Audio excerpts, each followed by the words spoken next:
Andrius Jonas yra 90-ųjų laidos, sakykime taip, estų menininkų laidos, kuri buvo gana agresyvi atstovas.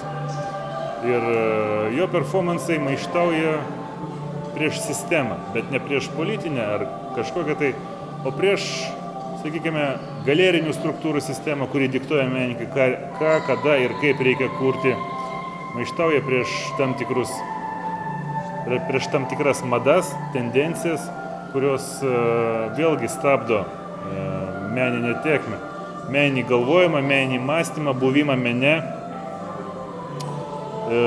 Jam nėra nei autoritetų, iš esmės jis surenka įvairių kultūrų koliažus ir juos perteikia tiek per judesį performansų metu, tiek tapyboje, kuriuose atsiranda daiktai naudojami performanse, ar jo buityje, iš ko jisai semiasi įkvėpimo. Tai labai paprastas kelias, sakyčiau, tai kažkas panašaus į mandalos kūrimą, kuomet vis tiek anksčiau ir vėliau prasimuša ta vadinamoji sakralinė geometrija, kuomet atsiranda mums atpažįstamos formos, tai žvaigždė, kryžius, apskritimas, trikampis, kvadratas, be ko neįsivaizduojama mūsų architektūra, tik tai čia viskas išdėliota arba judesyje, arba plokštumoje paveiksle. Aledoja ir reiškia menininkui pasaulį, kuris yra už tam tikros ribos, į kurį jis niekada nepateks, tačiau į kurį jis stengiasi patekti. Tas pavadinimas galėtų būti pasakytas ir kaip abrakadabra ar Atlantida. Tai yra dingę pasauliai, burtažodžiai, kurių prasmę mes pamirštam ir menininko kūrybą galima palyginti su lietuviškomis langinėmis. Lietuviai piešdavo, raižydavo ant langinių simbolius, kurie turėjo apsaugoti namus, įleisti gerasias dvasias ir neleisti patekti blogosiams. Ilgainiui simboliai prarado savo reikšmę ir liko tik tai dekoratyvi puošmena. Ta mes ir matome paveiksluose ir performansuose, kuriuose menininkas yra tikresnis, kuomet jis savo kūną naudoja kaip instrumentą ir išjungia sąmonę. Tuo tarpu paveikslai yra dalinai padaryti sąmoningai, mes matome konkrečias linijas, spalvas, formas, o taip pat yra ir nesąmoningų elementų, kaip menininko prisilietimas delnais, tapnojimas pirštais, tarsi mušant šamanišką būgną. Ir tai nenuostabu, kadangi visa retrospektyvinė paroda tai yra Estijos žmonių migracijos keliai, kuomet jie carinės Rusijos metu išvažiavo kas į Kaukazą, kas gyventi į Udmurtiją, kas gyventi į Mordoviją, į giminingas estams šalis. Tos gentys tarpusavį dar gali susikalbėti bendrinė kalba, tačiau visgi menininkai yra įdomiausia ta kultūra, kuri yra, vadinkime, iki civilizacinė. Tai yra šamaniškoji kultūra, kurią jis priima kaip tikrąją. Ši paroda yra proga pagalvoti, kad mes galime iš tiesų atgimti, kad ir 1000 kartų per dieną ir 1000 kartų pabūti kitame kailyje.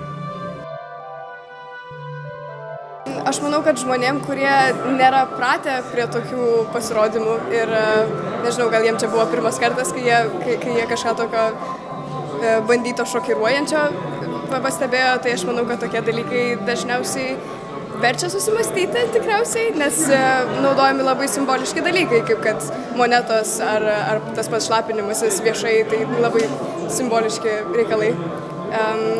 Nežinau, manęs nepasakyčiau, kad itin nustebino, bet man patinka, kai kažkas vyksta ne paprasčiausiu būdu ir toks atidarimas įdomesnis negu oficialus kažkoks, tai pristatymas į mikrofoną yra, žinoma, visada labai malonus, norėčiau sakyti, nors tas pasirodymas nebuvo gražus akiai, bet taip, malonu, kad ne paprastu būdu. Kokio tai didelio vidinio atskambio aš kol kas nepastebėjau. Tai tokia trumpa. Reiškia, visada būna įspūdžiai susiguli ir po kurio laiko staiga šauna. Tiesa, viena instaliacija ten buvo su lova. Jinai man, reiškia, aš ją bent jau perskaičiau ten, reiškia, tas staiga, kad vis tiek jis ieško gražumo, jis ieško ten rožės, pasirodo lovos, reiškia, kai viskas nudega ta buitis, reiškia, staiga kažkokios trapios rožės pasirodo. Tai tokią žinią aš galiu perskaityti greičiau negu kitos, kurios čia dabar yra paveiksluose užkoduotos. Tai tokia būtų mano nuomonė. Atidarimas buvo įspūdingas, nemeluosiu. galbūt šiek tiek pretenzingas, bet kurie menininkai nėra pretenzingi. Ir kaip pats atidarimas, tai buvo tikrai vienas įspūdingesnių šiandien, ne tai, kad tiesiog atėjo ir pristatė, pasakė istoriją ir panašiai, bet su tam tikru performansu. Ir taip aš vertinu gana teigiamai, Klaipėdai то reikia. Что это, выставка? Это как будто моя биография. Как у каждого человека есть своя биография. Просто если я художник, я себя так показываю. И здесь и еще это так, что если в каком-то смысле все люди похожи в каком-то пункте, и это как будто и персональная история, и всеобщая история для всех людей. Лучше не понять, лучше смотреть и чувствовать. Если хочешь это только мозгами понять, тогда сойдешь с ума.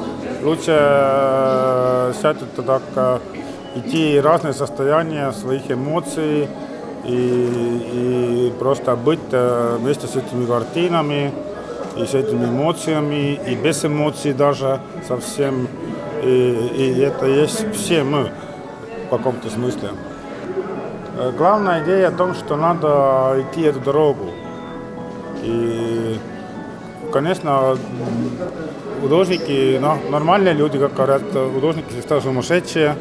Художники все тогда говорят, что нормальные, люди слишком нормальные.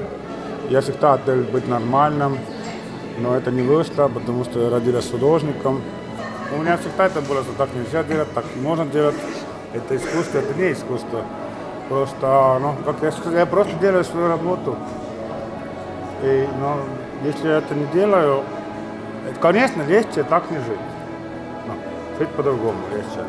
Но я старался всегда быть, так называемым, нормальным, но у меня это не вышло. Я опять начал делать то, что мою роль в обществе еще. Это моя жизнь. Но сейчас ведь художеству нужны уже эти сумасшедшие художники, и Литве, и Латвии, везде. Потому что если сумасшедшие художники уйдут, художество умирает совсем. Потому что дух художества идет как нет. И все. Это очень просто. Без духа невозможно. Нет, сумасшедшее это просто слово. На самом деле это просто художество есть сумасшедшее, но все художники по-своему изучают практически жизнь, они все сумасшедшие. Это не практично, что они делают. И просто очень многие вещи ведь непрактичные. В нормальном жизни тоже очень много непрактичных вещей, люди все равно это делают. Это просто художники просто как будто, может быть, концентрируют какую-то человеческую энергию и показывают, что так можно жить тоже.